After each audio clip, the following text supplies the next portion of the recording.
There is a moment in every life when you decide to rise, to stand taller than your fear, to speak louder than your doubt, to chase the vision that sets your soul on fire. This is that moment. And here, we walk it together with stories that awaken, voices that inspire, and truths that set you free. This is Positive Talk with Kevin McDonald, where hope has a voice, and that voice is yours.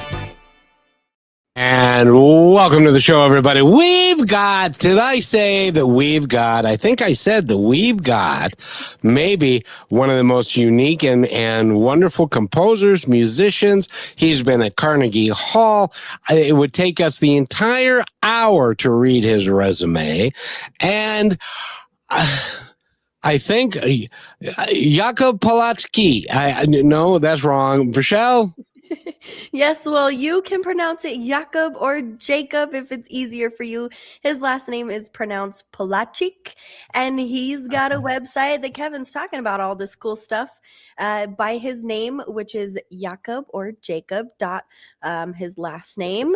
And we're gonna talk all about it. But I was just telling Kevin, Jacob, that over the weekend, my dad, he was very big with me in music. Me and Kevin do a music show. Oh, and there he is. Hi, Dad. He's looking forward to this. Music has been a huge part of my life because of him. And I told him over the weekend that the one instrument I never got really good at that I would love is piano playing. And as I'm looking at your website, it is exactly that. You are actually a pianist. So welcome being here. As Kevin said, you are a composer of note, and your experiences have taken you quite far. So I'm excited to talk about it. Yes, it's really my pleasure also to be on this program. I will be glad to share some of the thoughts and some of my reflections regarding music performing and also creating music, because I'm doing both composition and performance. Awesome. Well, and Jakub, I got to tell you that in your bio, and we talked about it before the show began, but I like to present our audience people that have done things that not very many people have done. And I know the Beatles did it, and I'm talking about playing at Carnegie Hall in New York City, which is I know that everybody that is listening is really interested in hearing what your experience of that is, because not very many people get to experience that. Mm-hmm. Well, of course, I had opportunity to have my works a couple of times performed at Carnegie Hall. That was for one instrument, for two instruments. Also, I had an orchestra piece, chamber orchestra piece premiere last also year at Carnegie Hall, at White Hall. But Carnegie Hall is a special place for musicians because it brings a lot of good energy, a lot also good of history. Because if you're going to look back, if you enter to this concert hall, you're going to think about that, how many wonderful artists performed before there. And so, of course, when I came to New York, I did many times the concerts. My first performance was, I was helping one of my musicians' friend. They called me, they came from Poland because I'm originally from Poland. I was born in Poland. They asked me if I can help them to turn in the pages because the problem was nobody could do that. So I did that. And later, after a few months, I was performing with some singers and also some flutists. And then I performed also my own works at the Carnegie Hall. It was been maybe 6-7 times. I don't remember, probably 6-7 times already. And always is very special to me. I have also a lot of fond memories meeting great musicians there at this Carnegie Hall. And I love the acoustics there. This is the pretty old concert hall, if you're going to think it this way, that we have many wonderful also new concert halls in the world. But acoustic at Carnegie Hall is still amazing. And then one of the top concert halls in the world. When you enter Carnegie Hall, you can see a lot of posters of the concerts from the past, including mention also the Beatles. I was always a fan, for example, John Lennon at the beginning when I entered, and there is John Lennon. John Lennon was very important to me. I loved his Imagine, but first one of the poster is John Lennon. But of course, classical musicians, all of wonderful orchestras who performed there. So generally gives you from the beginning a really good energy when you perform there. So for me, I'm really glad that I have opportunity to also present some of my works and also to perform there with different musicians, different performers. I have some wonderful photos also from Carnegie Hall, and I keep them also in my memories. And so this is a special place, especially also when you live in New York. This is probably one of the most important concert hall for classical music. If we talk about the classical music here in New York City, and probably also in the world. Also, it's very interesting when you play piano. When I have to tell, piano is very quiet at the concert halls. A lot of concert halls have problems. We cannot hear very quiet sounds. But at Carnegie Hall, each of those, we have three halls. We have the wild recital hall, which is for chamber music. We have a Ensemble hall, which is for larger ensembles, and the permanent Stern auditorium, which is really for the very big orchestras. But each of this concert hall has fantastic acoustic. Wherever you're gonna sit, you can hear the whispers, So it's amazing place, And I'm glad I had the opportunity also to show some of my works. It's amazing to me that, Rochelle, and I don't know if this has ever been your experience, but when you've done something really famous and you can't remember how many times you've done it, that means that you're really famous. Does that make sense? Yeah, a little bit. But I think, of course, I want to also I didn't think in this way, and basically I love music also. Regarding the fame, I have to mention here, I never considered to be famous or some composers. Sometimes it is just like happening, maybe. Of course, when you are really writing music, you are a public figure because in a sense you have to publish your works and people can read it all around the world, in the other case, right? Or if you ever perform, yes. But especially when you write music, because then it goes all around the world, everywhere. People can download, yes, buy your scores. So in this matter, of course, people know you, so that comes to us naturally. Of course, classical music is different than the popular music, but what we call the fame or something maybe just happens just by the accident, just meanwhile, I have to say in this way. Yes. Well, there's got to be such an inspiration built in this for you. So what is your inspiration when it comes to music and why you do this? Inspiration is a very important topic. Many people asking me when I'm doing music, when I'm composing. I think everything comes from the inspiration comes from imagination. It's always the first thing that I always mention to students, to friends. Everything happens in our imagination. So, as we mentioned, I always give as a first example John Lennon Imagine Song, because that's what all is about, about Imagine Song. And so the inspiration comes from daily life, anything you can transform, just walking on the street, writing your diaries, taking the subway here in New York City, or driving, being stuck in the traffic. Or you can go to the museums. And I think this is just energy that you get from daily life. Sometimes from concerts, from other composers. Hearing some pieces, you want to answer to that, and something inspires you. So I just think that inspiration is just daily life, because everything happens. Can happen even at night when you sleep, Also, when you sleep, you can have some ideas for writing music. So, and music for me, every person has a different way of expressing themselves, Artists have, of course, painters like to draw, yes. Journalists like to write. I like music. I like the sounds since I was a child, That was the most powerful thing when I could express myself. So I believe this is kind of music, this is the language that I like to talk and I like to express myself. Maybe even better than the real language, language of the words. So that's how I see that. And that's what is inspiration for me, daily life.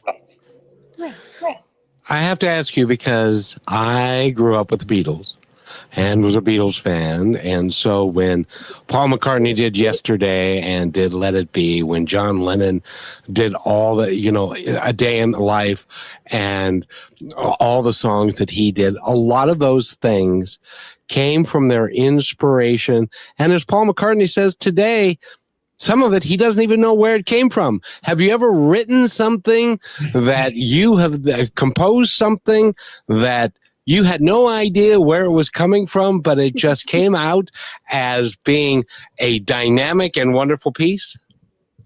That's very true.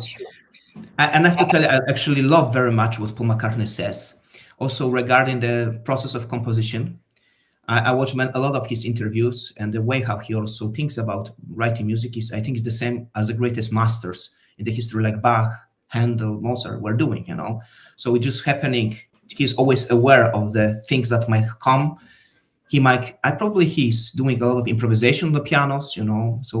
So sometimes you don't know where it comes from. The first idea, you just get, like, for example, something comes to your mind. Probably is connected with something which you cannot relate. Maybe it's connected with, I don't know, with the poster, what you see, or the picture that you see. Probably, because it happens as subconscious many times. But of course, you don't know where it comes from. Yes, this first thing. Sometimes it happens. I also had a couple of times when I didn't know where did it come from, or I forgot what I did.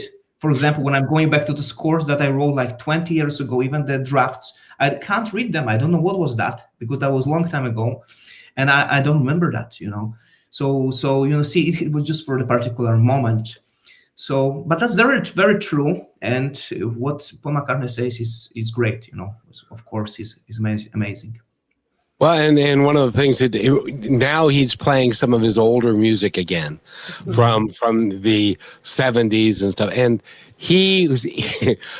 I heard him say in an interview, I was playing this song, and I can't remember exactly which song it was, but he said, I couldn't believe that I had written that, because I'd forgotten that I'd written that. So have you had pieces that you have created that you forgot that you wrote, and then when you heard it, said, man, that's really good. Who wrote that? I have something similar. I was thinking, how did I write it? Was it really me? But I generally remember the pieces, in a sense, I remember I wrote that, but I'm just thinking, was it me, really? Something like that. And what did it mean for you, Burchell? Kevin says, let it be. And I fought with that a lot at first, Jakub, because it's like, well, if I let it be, then I'm not controlling anything. And I want to know how this ties in with you and your music well, I kind of already know, but the sense of, I always say that when you surrender, you gain full control. And in music, that happens so much. And it brings in those moments of, I didn't remember that happened. Or I didn't know that I wrote that, or I forgot this and that. Do you experience that pretty much every time you're composing? Or have you had moments where you struggled and you said, I've tried to control this way too much and it's not working? That's very, very true. When you want to control too much, sometimes you need to let it go. I give you examples. I notice after experience of writing music for different artists, also for myself, sometimes as a composer, you want to write your best piece. You think, that's going to be my best work. So you put so much effort and force it. You have some ideas on top of that, but it doesn't work so much. Mm-hmm. And when you let it go of the moment, so sometimes I also have to tell you, it's very important when you write this piece today, on yesterday would be the different piece. So sometimes it's a moment. Okay, you have some particular idea yesterday, and that was yesterday, and you're writing this piece today, and you're trying to do what you did yesterday, and it's not very true, and it doesn't work very well. But if you just have a flow of phrases of music that comes naturally, and you just write it as, as a one line, without digging that into each particular sections, thinking just as a whole, it's much, much better. And even considering get rid of the ideas that you had at the beginning of the piece, or something that you wanted to do. Maybe it doesn't work anymore, So this idea of let it go itself, naturally just goes on its own. I think it's very true and very natural, and pieces are better in these cases. Sometimes you write pieces for a long, long time. You spend so much time, so much energy. You want to write the best piece of your life, but those pieces are not the best. The better pieces are actually when you just write, when you think not so much that you want to write the best piece. You just write it. Yep. And let it go. And occasionally you write brilliance. When you write brilliance, do you know that you're writing brilliance at the time, or do you have to replay it back and go, hey, that ain't bad? I don't know. I don't realize those things, I don't think this way. And no, I don't think. I think basically about music very much. So music is always like the most important for me. I don't think about the things which surround me around. All those ideas are not coming to my mind. And just like being in the different planets sometimes, when you travel, I always say when you travel, when you see a new place you haven't seen, or you go to different continents, you learn many, many things and you don't think so much, it happens. You are just aware you are in a different place. So I'm trying to think about music and all of those things in my mind. I don't spend much time on that. And Rochelle, we need to take our break. What are we going to play? Oh my gosh, you're going to let me pick. Well, I have a picture I'm going to send to you that I would love for you to take a look at when we come back. Since Paul McCartney and his team send me pictures, I wanted to be able to share one of those with you. But I really, really love the one that we've been playing about us all being one. I'm talking about that. All righty then. And I will play that as soon. There it is. I got it. And by the way, we're talking with Jakub. Yes, Polaczyk is how you pronounce his last name. Go to his website, everybody. It is his first and last name, which is jakub.polaczyzyk.com. If you didn't get that the first time, that's okay. We'll go back over it, but check it out and we'll be right back. And I want to remind everybody that there is nothing that unites us all energetically as music. And we'll be right back with our guest right after this because we are all connected. Here's another point to ponder by Positive Talk Radio. Look at the world today. We see conflict, poverty, and division driven by the tragic illusion that my people are separate from yours. This belief in separation is the single greatest obstacle to peace. The truth is, humanity is a single global body. When one part of that body, a child in poverty, a family fleeing violence, is in pain, the entire system suffers. We cannot truly be well while our brothers and sisters are wounded. There's no us and them in this body, only us. Our sacred responsibility is to move past labels and see the shared light and common dignity in every single person on earth. Justice, for one, is justice for all. Compassion, for one, is compassion for all. This is the blueprint for global survival. We are one global family. Let empathy be our border, and let love be the only banner we carry. And welcome back to Positive Talk. My name is Kevin. Rochelle is right there. And Rochelle, I got to tell you, there's nothing that unites us as a people more than the vibration of music. Do you agree? Unless it's maybe food, but I think music might beat that for sure. And I'm glad you asked that because I wanted to know, Jakub, what was it like for you, the first experience you had when you realized how your music brought people together? Music is something very special because, it's a language that anyone can speak in the world, so we can understand without the words. So in this matter, I just feel it's easier for musicians to communicate with all of us in the globe than poets. Even like Goethe, who was writing in German language, you're going to think this way. Even if you're going to translate to English, it's never the same. But music, you don't need to translate. You don't need to translate music to the different languages. Everyone just experienced that as it is.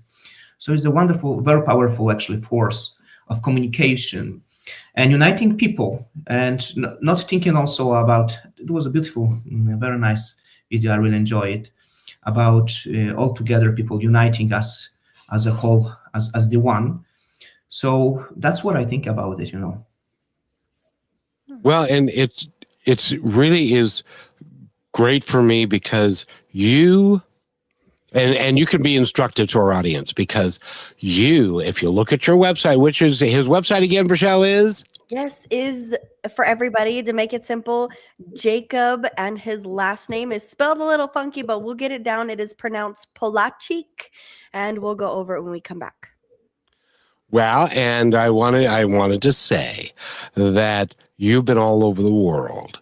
So go to his website and you found in your interactions with people all over the world, from Poland and Europe and everywhere you've been, in the United States, and do you find that more people are interested in our commonality than we are in the things that divide us?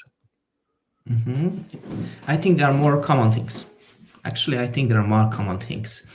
And even when we go back to ancient times, I'm very fascinated also even with indigenous people, or the tribes, So this is just not natural force of human beings, and not natural force also of the ancient times. If you're gonna go to ancient Greece, all of those ancient texts, and we are still pretty much the same. We have the same characters. There are some similar people. So I think the cultures is not so dividing us, maybe helping each cultures. So there are more common things, each cultures.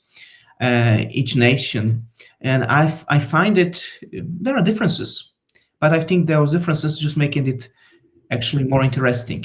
These differences, this is actually the strength, the difference. When is everything the same, is very boring, it's not interesting. And these differences are the most interesting, but we are all common. We have common things. So I think there are more common things than differences. That's my personal reflection regarding that. And we can emphasize that. We can come back, people can hear the piece of music. And only the difference, what I notice since traveling, people have different perception of time. For some people, they can listen to music in the longer terms of time, like in Asia, for example. In USA, that's the span is shorter, So the thing is also the perception is little different. Sometimes people can have different expression for particular pieces, And I remember I was talking with some of my friends. They said that they experiment. They play the same pieces for the three people. One people was laughing, the other was crying. So that's very interesting, So different expression for the same pieces, depending on the people where they are from, but they affect them. The music has special impact on the human beings, and that's the most important. That music is supposed to have some impact. But music connects, because even when we're in the concert hall, think about this. There are people from maybe all around the world. Maybe there will be all nations. There are some united all musicians, orchestras. They also perform the same concert hall, but they are sitting listening to the same piece and experiencing the same time. So they're united. They're united because they doing this in the same time, hearing the music. So this particular piece performance gets people together, and that's beautiful.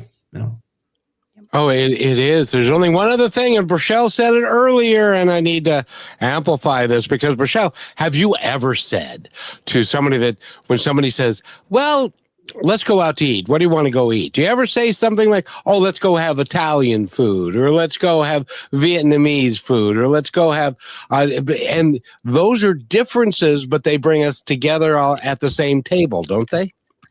100%. That's why I mentioned food, because we're not stuck on the label at that point. It's something that we realize is a commonality. And you may get those people who say, "Oh, Kevin, I had pasta last week."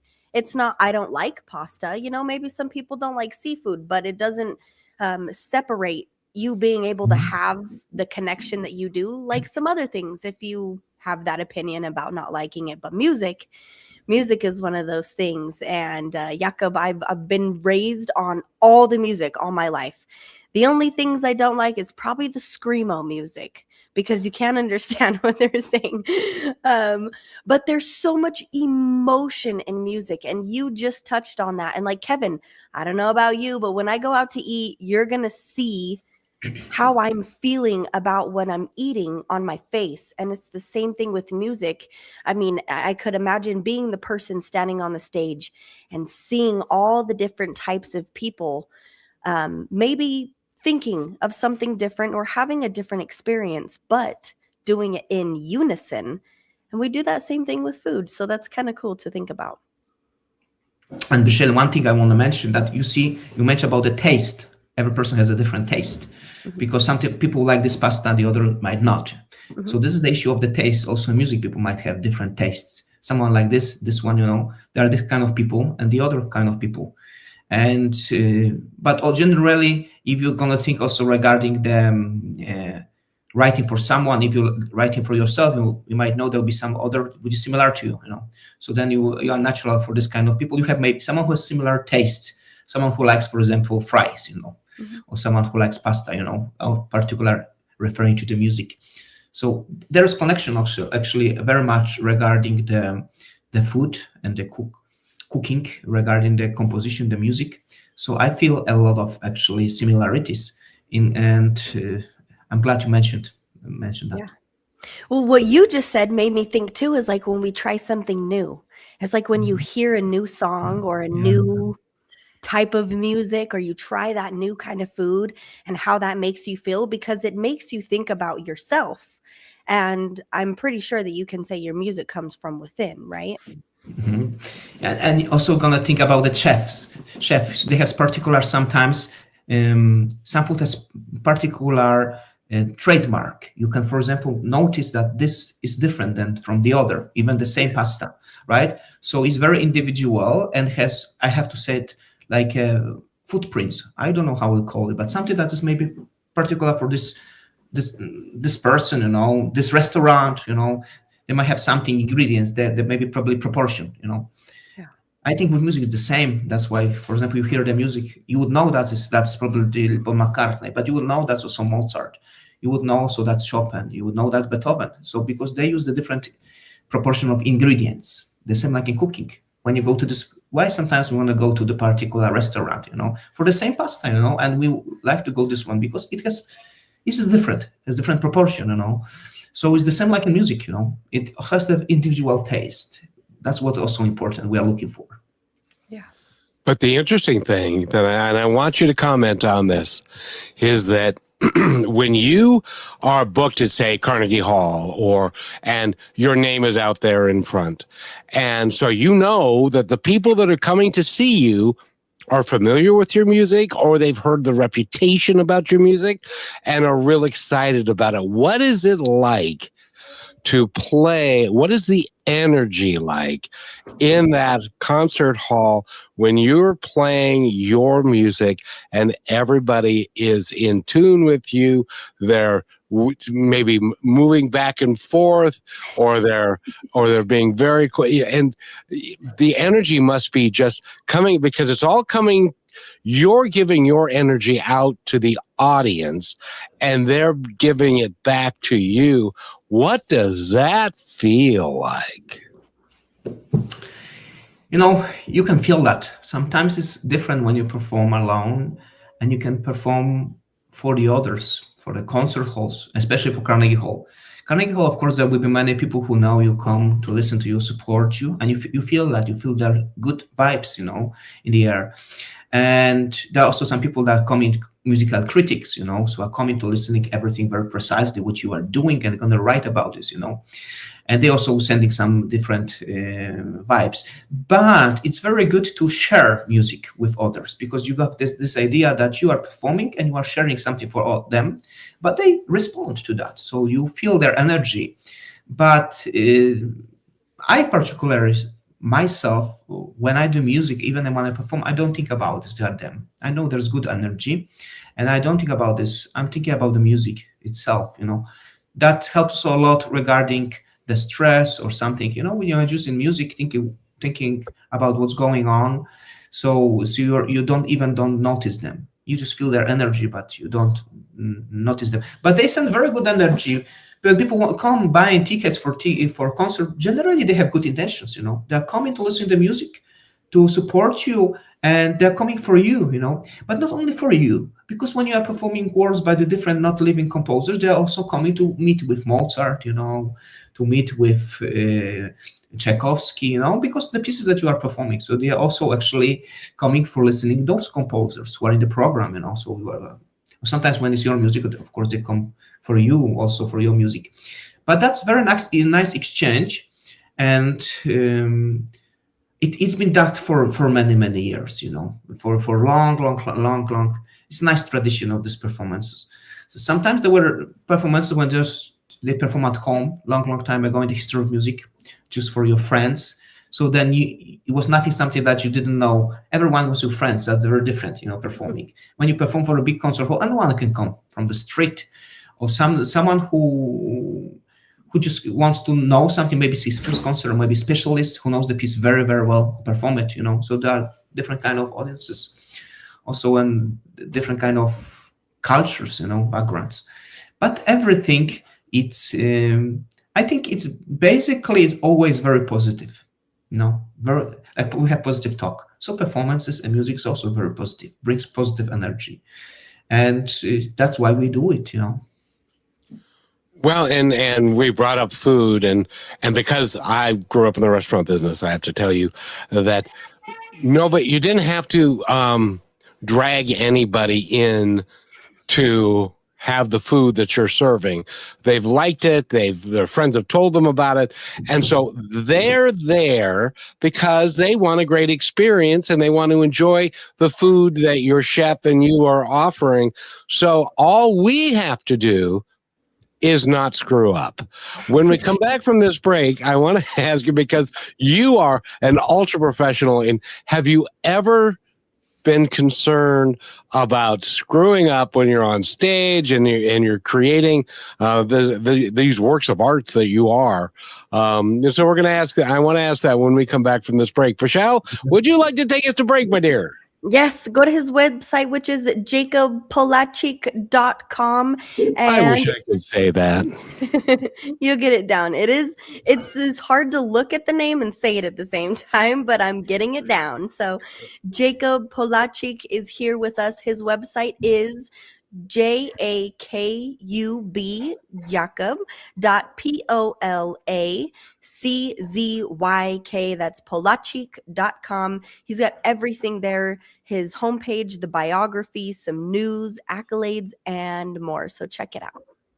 And we will be right back after our halftime break. You're listening to Positive Talk Radio Network. We're on a mission to entertain, enlighten, empower, and educate through inspiring music, dynamic conversations, and yes, laughter. Join me, Kevin McDonald, and Michelle as we declare our freedom from hate, division, and fear, and celebrate a better way of living. Go to positivetalkradio.net to find out more. Here's another point to ponder by Positive Talk Radio. A woman spent years hating the reflection in her mirror. One day, she whispered, "I am enough." Day by day, her reflection became her friend. Self-love begins with the words you tell yourself. Speak gently, because you are listening. This is brought to you by Positive Talk Radio, where stories of hope come alive. And welcome back to Positive Talk. My name is Kevin. Michelle is right there. And our guest today, Michelle, is Jakub Polaczyk. Everybody go to his website, which is his name, jakub.polaczyk.com. Thank you. Jakub, have you ever been concerned or nervous when you are in a performance that you are giving it your best or your all or not screwing up? Did that ever concern you, or are you so gifted in yourself? And that's one of the reasons why I played that little snippet about the mirror, is you believe in yourself. And so when you look in the mirror, you believe in who you are. And so, but do you ever have those human insecurities when you're on stage? You might have it, happened a couple of times. Also, I have to mention here, when you said about cooking, like, for example, when you have a new piece, people don't know, never heard before. So they're coming to the restaurant without knowing what they're ordering. They are knowing to eat something. They just not know the title, and they know for each instrument. So maybe they know what the ingredients are, but they don't know what the piece is about. And you are actually responsible for that.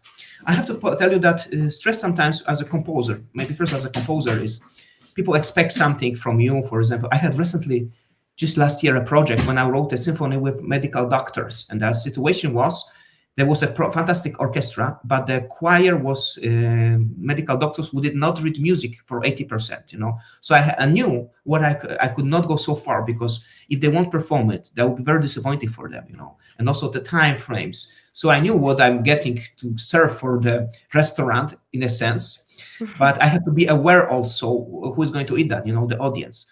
So, and sometimes you can worry, maybe I will disappoint them, maybe that's not what they want, So you have this kind of thoughts, and when you perform, sometimes you might forget something, and you might think, oh, they know the piece, you might disappoint them. But on the other hand, you are thinking that maybe mistakes is not the most important thing. General thing. People going to the restaurants and they have a good impression. Oh, I like this restaurant. Oh, I didn't like the sauce, but I like the restaurant itself, right? So general impression is from the restaurant good. They might not like everything, but they might come back to this restaurant again and order something different. The same with the music, You don't need to be always perfect, because I feel when we always think I have to be perfect, I want to do it perfect, maybe it gives you stress, and actually you can't do best, your best. So I'm always aware there might be some mistakes, but general impression might be good, might get something, or they might like something from this, let's say, this dish, this restaurant, that will grab their attention. So I think this comparison with a restaurant also portrays it in a very, very nice way, how it works. Well, you might think you made a mistake, but nobody else will know it, because you are sensational at covering them up and doing. Do you do a lot of ad-libbing while you're in concerts and on stage, and just to create something that maybe you were thinking about, but hadn't really put down, and then suddenly it just shows up in front of 5,000 people? Of course, to cover up. This is like actors, who forget sometimes some parts from Shakespeare. People know the Shakespeare, but you won't notice it without knowing the play, The same like musicians. You perform the piece, people know. You might cover it up because you might improvise it. It's the same like when you know the language, We are talking now, I might forget something, but I know what's after this, so I can create the bridge, my own bridge, to get there the part that I know. So that's what is trying to cover it up when you make a mistake. And the thing is of course very important to keep the continuous line. In the music is something when you got stop. It happens in the daily life when you stop or something. Once, like we are talking and suddenly you have a break, which has no sense. So you just keep going. And trying to improvise. Improvisation is also, I think, important. It happens. Sometimes, of course, you can make mistakes, and I'm prepared for that mistakes. I know there will be some mistakes. I'm not thinking in a way I must be perfect. Well, it's kind of like improvisational acting. It's not, you don't always know exactly what you're going to do, but you have an idea of where it is you want to go, and it's how you get there and stuff. Now, Brachelle is starting to, and her dad is going to bring her a keyboard. Do you have any thoughts for her on how she should begin learning to play the instrument of like a piano? And that can be so instructive to our audience as well. Yeah. Sure. So we have to consider it's the first class ever, right? I mean, it's first ever. Have you ever played before? I used to play when I was little. What's crazy is it's my favorite instrument, but it's the only one I didn't spend time learning. So I have, but years ago. Okay, but that's very important. You know something. In a sense, you are not starting from scratch. Remember something. You might recall we will start learning something, but you might recall, I know where is C on the piano. I've heard about that. We have letters, something like that, about notation, or I know some rhythm. I know what's a quarter. I notice sometimes that people come in asking me about those things. Even they are like let's say in their 70s, even 80s. They retire and they want to come back to playing piano when they were kids. So a long time ago. And for what's very interesting, they actually remember many things after a while. Oh, it's been such a long time. I was a kid, but I remember it was some, So that's this. But the first thing what I would recommend very much to even just play with the instrument yourself. Try to play even with one finger, but not too fast.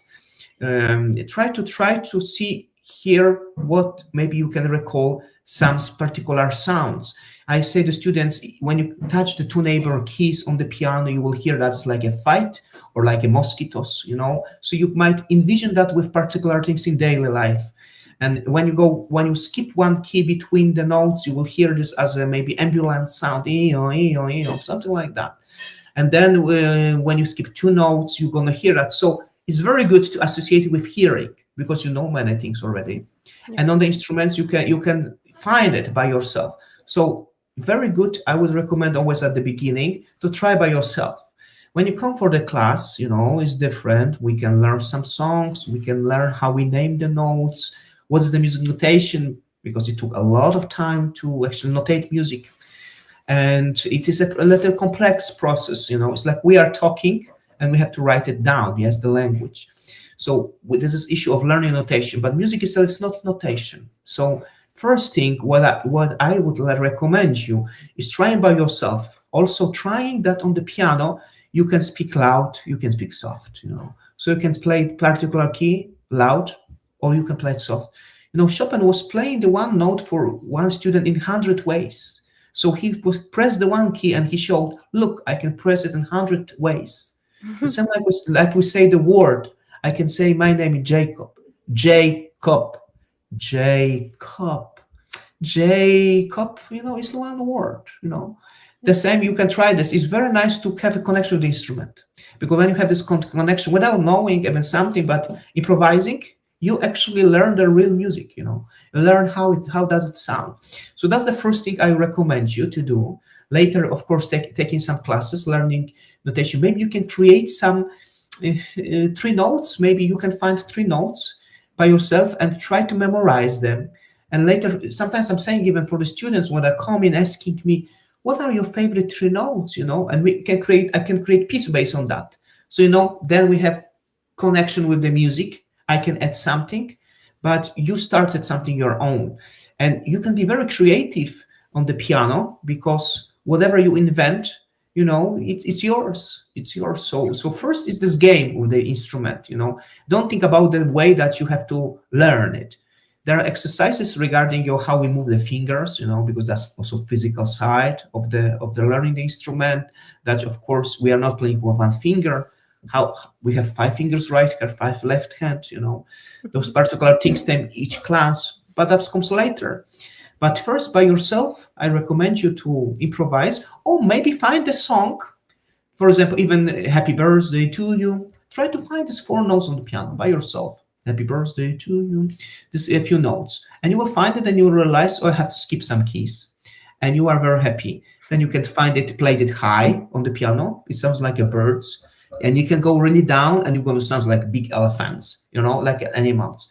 And it's very, very, very funny, to create your own games. So that's what I would recommend you. And also listening some works just for piano solo, for classical repertoire.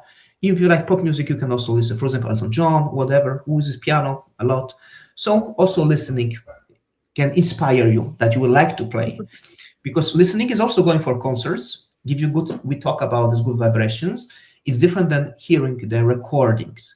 There's very different experience. When you have live sound and live performance, it's very different. So going to real concerts when the pianist performs, that also gives you inspiration for practicing, because on the instruments we need to practice. It's like we have to spend particular regular time to practice, But first, start from these games. That's my advice. Very good. What do you think, Rochelle?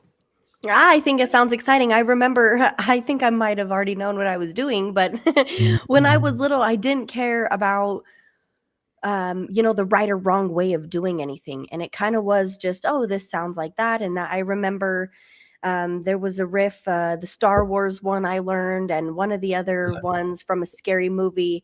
It has me curious if I can remember that. But I love the advice you give to build a relationship with it. Get to know the instrument. Don't say, it's kind of like how we do to each other. Oh, well, don't play that note and don't use that finger. And there's all these logistics. And you're like, no, just have fun. Get to know the instrument and get to know yourself through the instrument as well, because then you're playing what is originally yours, and you get those original pieces, and it's not this copycat he said, she said. And I have a question for you based off of all of this when we come back as well. So, but first, we've got somebody has a question. yes, Brent Gowdy. Hello, Dad. He says, do you mainly begin writing your songs on piano? That's a great question, because it's different depending for which instrumentation you are writing. Many times it starts on the piano, many times, of course, but not always. When you write songs, for the particular maybe singer, or you sing, and you play on the piano, of course. But when you write for orchestra, many things you can envision in your head. So you can imagine also without the instrument. After having experience, after trying this million of combinations, you have them in your head, imagination. So I have to say maybe 70-60% for me happens on the piano. Many things I find on the piano while playing, thinking, oh, that's good. It's like improvisation, but 40% not. Even sometimes there's particular pieces that I never use the piano to compose. Never, no, in the sense that everything happens in my head, especially when I write for orchestra. So it is different. But piano is very important. There was a composer in history of music, I'm sure you know them, who live also in New York City, and by the way, also Los Angeles, Igor Stravinsky. So Igor Stravinsky said for composition, he needs vibration of the sound. So even for orchestra, he must hear the sound. So he has to have upright piano.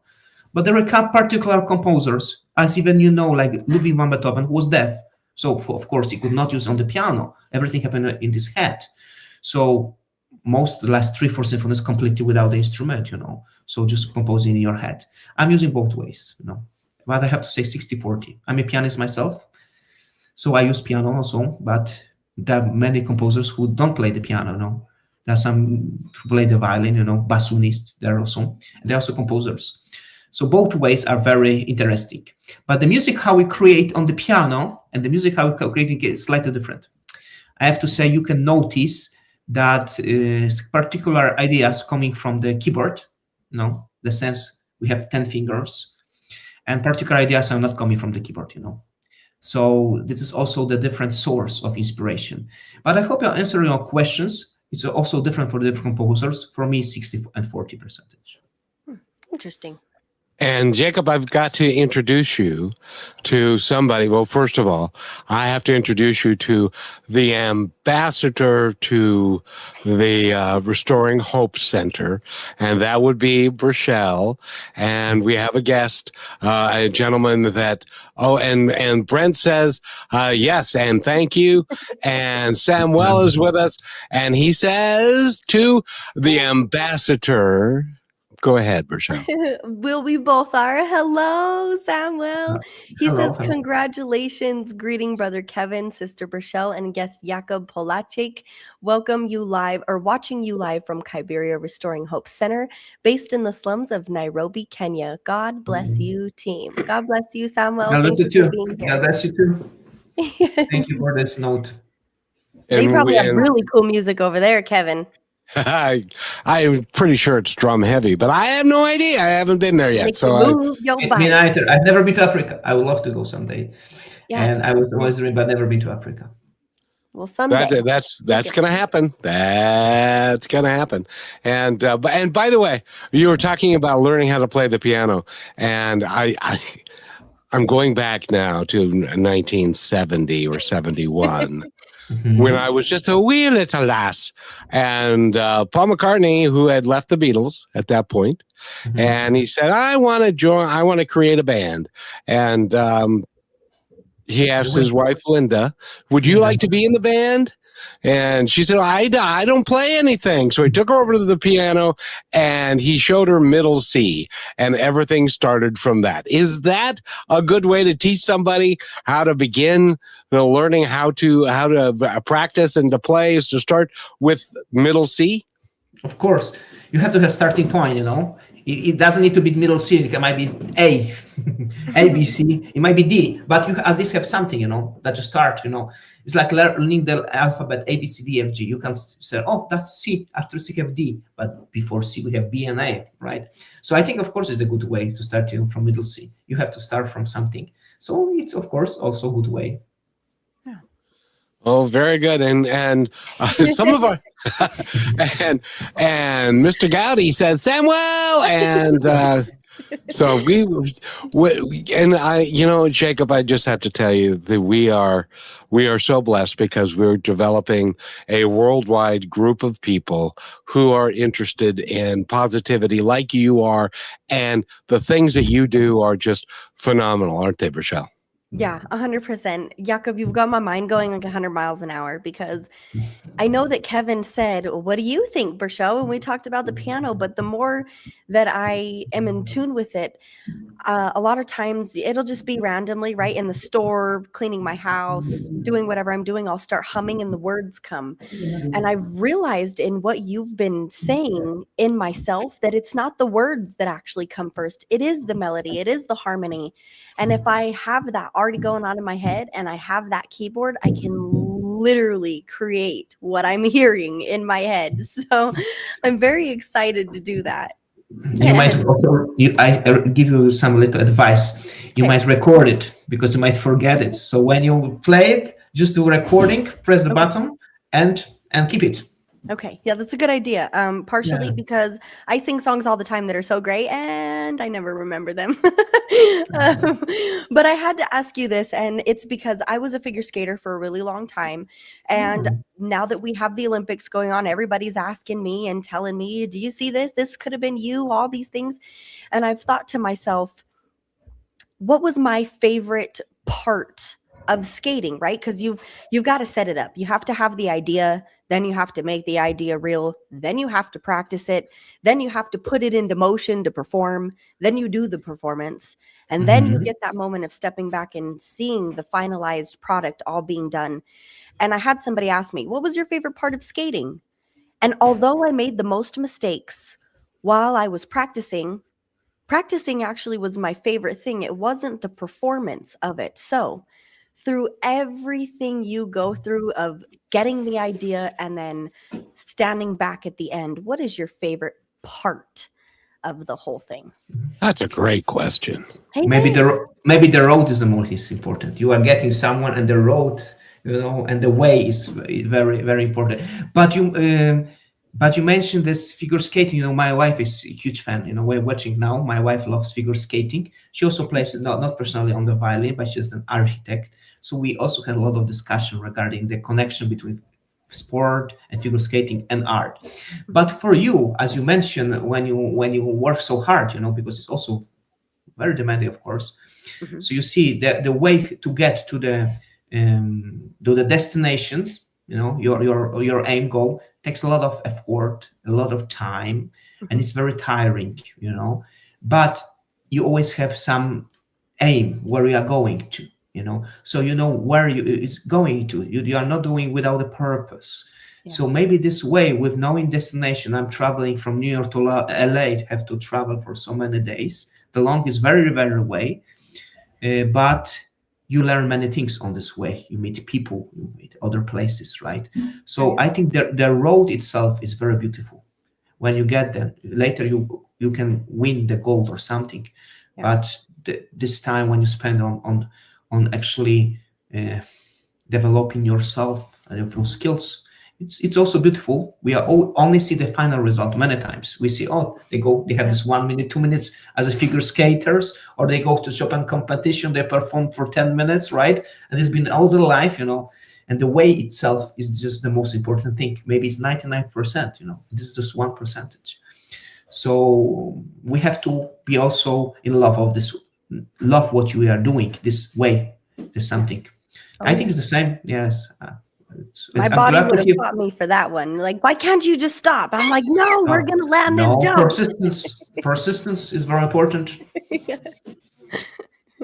I have to tell you a story real quick. When this particular child was 13 years old, and I see this film, and it was a tape back then, and it was her doing a double something triple summer A double toe. a double toe, and she hit it finally perfectly and went running off the ice, tippy-toeing over to and giving her dad a great big hug. That was Burchell, because she spent hours perfecting that, and she would not give it up. That's the sign of a great professional, isn't it? Mm-hmm. Of course, it's amazing, and also amazing to see that. This is. But so Burchell told me, because you work as a figure skater. Since which age? So I did it from the ages of, it was about 8 years total. But I started to get really good probably around 11 and 12. That's when, because let me tell you something. When I first started skating, I hated it. I actually did. I didn't like it at all. I hated the ice. I hated the cold. I hated the whole 9 yards. Yeah, but you got injuries for sure, yes. Yeah, something clicked inside of me, and I fell in love with it. And I really don't even know when that moment was, but I think it was when I realized, Jacob, that I could do it, because the whole time I hated skating, because why? I thought I couldn't do it. And then when I realized I can do this, and I started doing it, it was those moments. And that's what it all brought me back to. All these performances, all these medals, all this and this and that, even times when I forgot my program. And now I'm last in 9th place of the group. And all those feelings, it always brought me back to practicing. And I could even see how certain things, how they were practiced, in the mood I was in about what the performance was, right? So there was one I really loved practicing, so I did a lot better. There was one that I, for whatever reason, didn't like as much, so I practiced a little less and scored a little less. Which happens. So practice is very important. Same like in music, practicing, which takes a lot of time. Yes, but just real quick before we run out of time, I want to ask you: do you remember? Because you had studied and you'd learned the instruments. Do you remember the first time you created something as a composition, and then wrote it all down, and then looked back at it and goes, "Dang, that's pretty good"? Do you remember that? I think I remember that. I have two memories regarding that. Because the first memory, I was writing music without knowing I was composing. The first thing, like when you improvise on the piano, you don't know you are actually composing, So that's happened when I was a little kid. But when I was little, I didn't know composers existed. So the sense I didn't know, everything was composed. That's Mozart. He passed away many years ago. But so nobody, nowadays I have to forget, because nobody writes music nowadays. When I was a kid, but I was playing the piano and I was trying, and I didn't know actually I was composing. And I did some little songs, and I said, but that's not composition. No, that was composition. I created by myself this kind of a thing. And later, that was pretty good.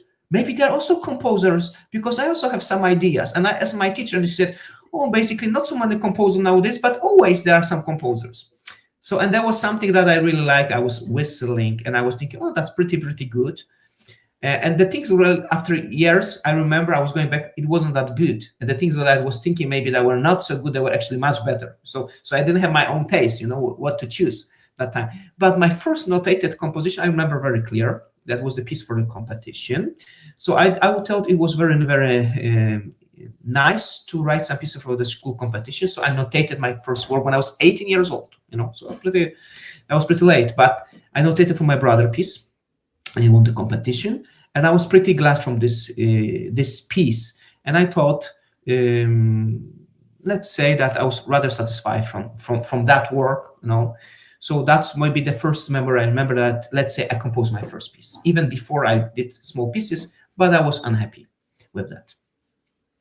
Well, and the interesting thing is, and you've mentioned it more than once on the show, is that everything is a journey. As a matter of fact, you can start out in doing something like, I don't know, like ballet, and then you can transition. Would you like... He's right.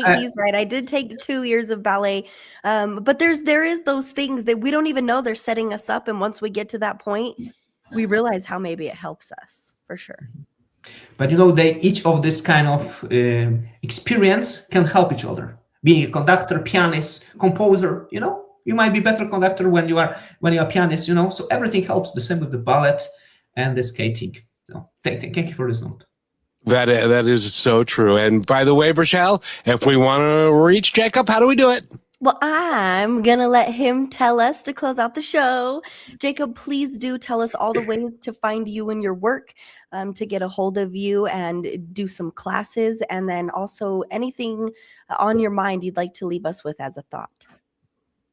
Sure. So if you want to know something about myself, you can find me on the website. I have my private website, www, my first name, jakub.polaczzyk.com. You can find some information about myself, also regarding the teaching part. If you are interested, you can just send a message. You can learn about my performances, my premieres. You can listen to some of my works, some of the performances.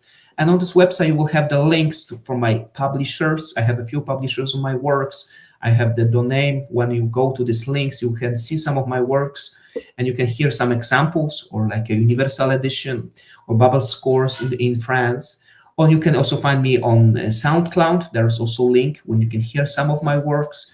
And on YouTube as well, I have a channel when there's a couple of works uploaded there. So you can also click and find me. My first and last name, composer. That's how the title of my YouTube channel. And you can also find me on social medias. Also, I use some social medias. Also, that I have for Facebook, Jakub Polaczyk composer profile, so you can find me there.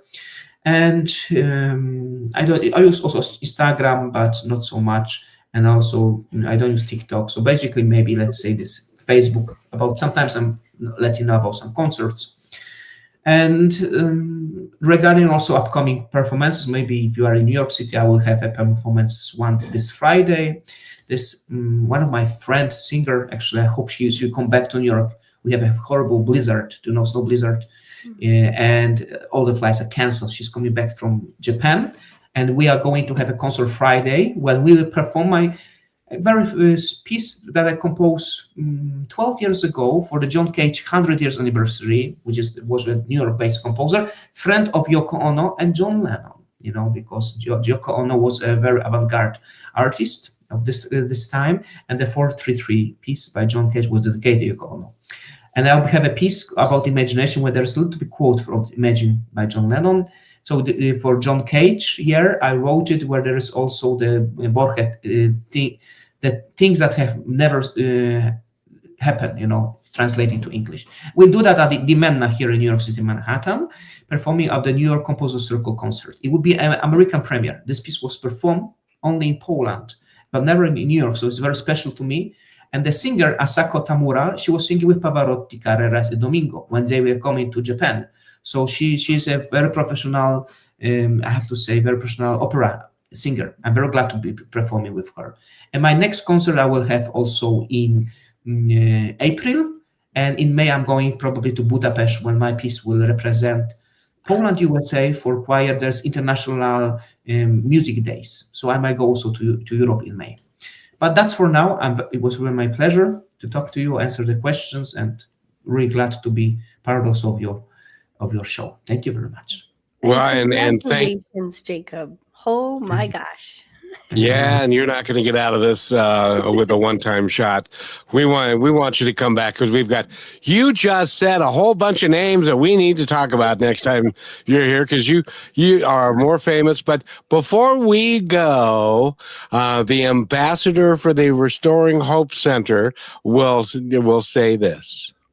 They say Jumbo, Jumbo, Ambassador Kevin, Ambassador Burchell, and guest Jakub Polaczyk. We are watching you live from Kybera Restoring Hope Center. Together we are strong, and together we are one. Thank you for highlighting our weekly feeding program to the world. No child goes to bed hungry. Always, always. And thank you for joining us in. Go listen to some good music and dance around in a team. And again, thank you, Jakub, for being here. As Kevin said, we are going to have you back to chat about all the things you just happened to throw out in the ether right there at the end. And then also to keep up with you and your journey. So thank you for being here. Thank you. And with Kevin, pleasure. thank you for making this possible.